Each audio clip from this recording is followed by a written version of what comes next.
માજલપુર વિસ્તારમાં આવેલ સ્પંદન સર્કલ પાસે આવેલ રહેણાંક કોમ્પ્લેક્સમાં આગનો બનાવ બનતા તંત્ર દોડતું થયું હતું।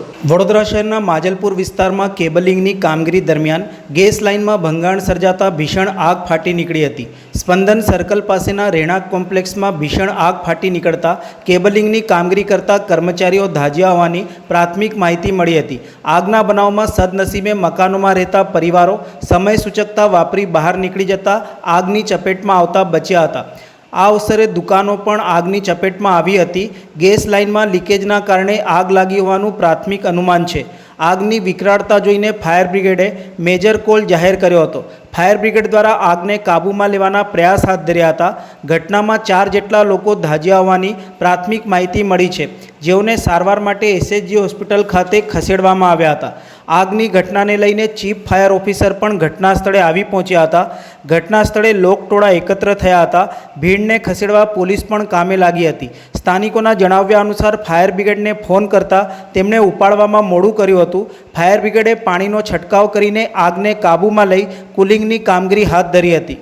ગેસ લાઇનવાળાની ભૂલો એમાં ભોગવવાનું અમારે બધા વેપારીઓ હોય, અને તે છતાં બી પછી કોર્પોરેશનવાળા અમારી પર આવશે બધા કે તમારી ભૂલ છે। પણ તમે જુઓ તો ખરા સાહેબ કે ગેસ લાઇન લીક છે, હજુ બી ભડાકા થાય છે, હજુ ગેસ લાઇન બંધ નથી કરી।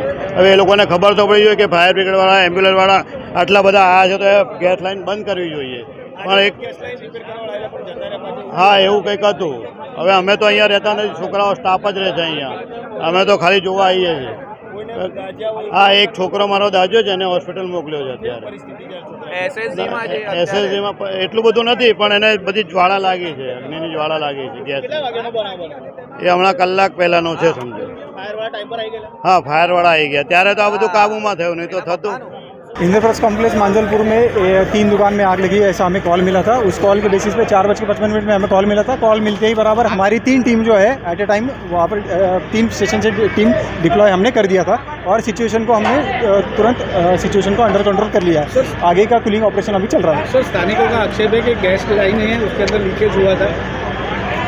अभी ये अंडर इन्वेस्टिगेशन है। जैसे इन्वेस्टिगेशन की जाएगी उस हिसाब से आगे की कार्रवाई जो होगी की जाएगी। कितनी टीमें और किससे कामगिरी आपकी कंट्रोल को लेने में? हमारी 4 टीम यहाँ पर डिप्लॉय है और जैसे ही हमें ज़रूरत पड़ती है हम और भी डिप्लॉय करेंगे, बट सिचुएशन हमारी अंडर कंट्रोल है। कैसे कर रहे हैं? पानी हाँ, पानी का मारा करके हम लोग अभी जो भी कूलिंग ऑपरेशन हमारा चल रहा है।